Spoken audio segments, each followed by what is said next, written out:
다시 조만대장. 조국 전 장관의 이 글은요, 본인에게 다시 돌아오는데 얼마나 본인에게 돌아오는 글이 많은지 8만 대장경 같다라고 해서 이름 붙여진 별명이 조만 대장경입니다.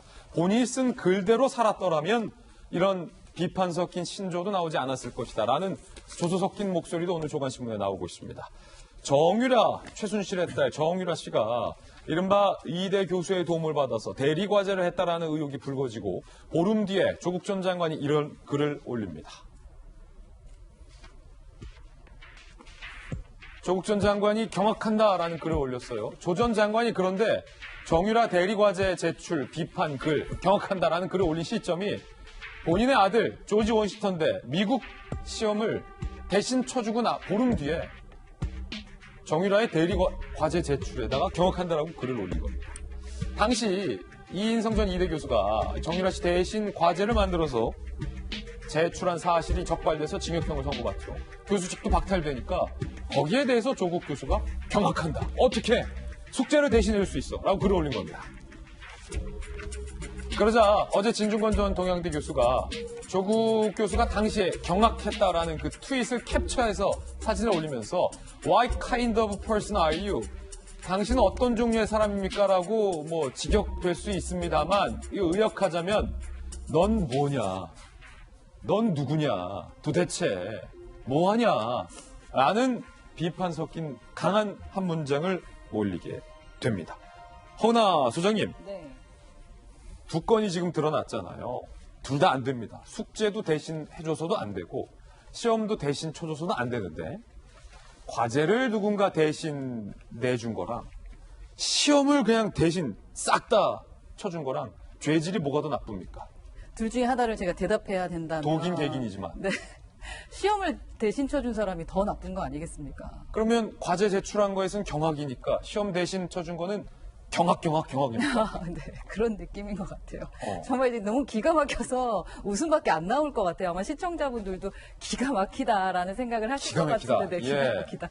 제가 사람의 이미지 그리고 브랜드 이미지를 연구한 지 지금 20년이 훨씬 넘었는데 조국 교수는 정말 연구 대상입니다. 연구 대상. 네, 제가 지금 돌직구쇼 하면서 몇 달 동안 조국 교수를 보면서 와 정말 매뉴얼대로 하고는 있는데 무언가 부족하다, 2% 부족하다라고 느꼈었던 게 바로 진정성이었습니다. 그냥 보여지는데 너무 급급했고 인기였는데 급급하다라는 게 전문가한테는 보였기 때문입니다.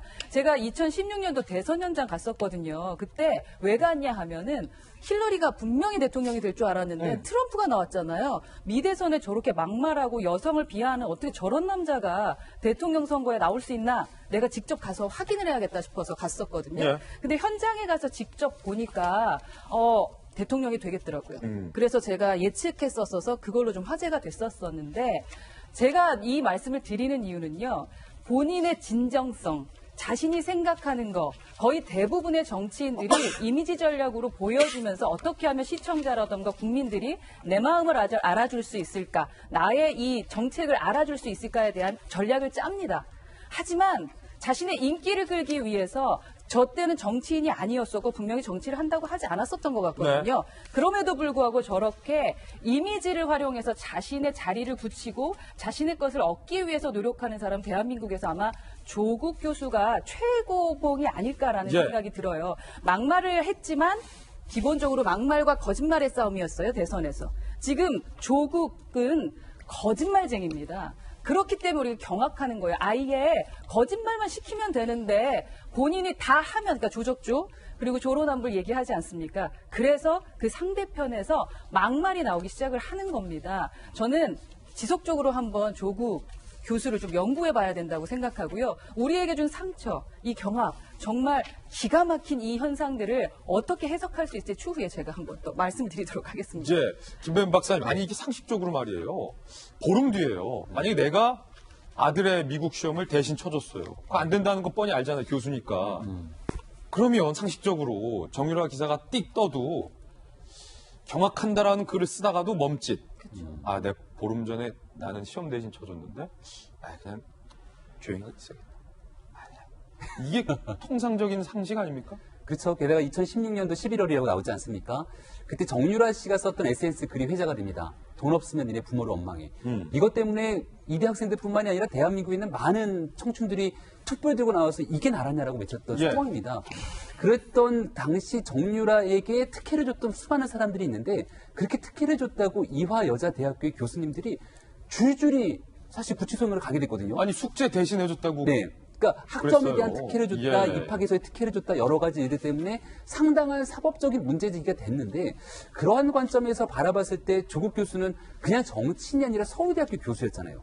그리고 서울대학교 교수이자 많은 사람들이 폴리페스라고 불릴 정도로 정치에 깊이 관여했고 문재인 대통령과 함께 오랜 기간 또 일을 해왔던 그러니까 인연을 맺었던 일들이 있었고 2016년도 다음 2017년도 대통령 선거가 되자마자 청와대 민정수석으로 갈 정도로 가까운 관계를 유지했던 것 아니겠습니까? 근데 여기에 그 시험을 보게 되면 시험 문제 자체에서도 이렇게 공지가 돼 있다 그래요. 다른 사람들의 도움을 받으면 안 된다라고 공지가 돼 있다라고. 그래요? 함께 보실까요? 네. 그때 그 온라인 시험 문제에 이렇게 인수가 돼 있다는 거예요. 이렇게 아니, 나와 있었다는 거예요. 사실은 너무 기초적이고 당연한 거니까 오픈북이긴 합니다만은 시험을 여러 사람들 도움받아서 본 건 시험이 아니잖아요.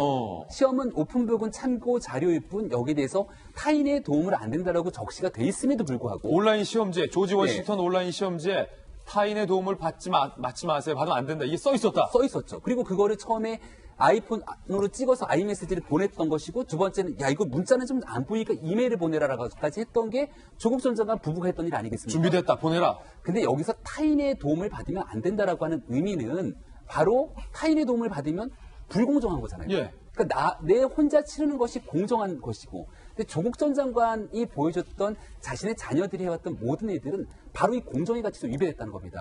고등학교 때는 제대로 하지도 않았던 부분을 가지고 SCI 논문을 받게 되고요.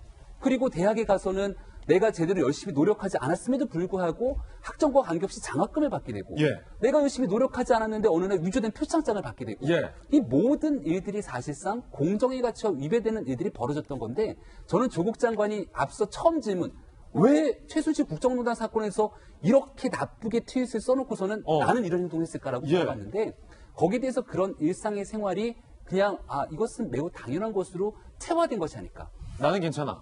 내가 뭐 해왔던 이런 우리 마인드. 가족의 일에 대해서는 그냥 아주 자연스러운 일처럼 해왔던 것이 아닐까 싶은데요.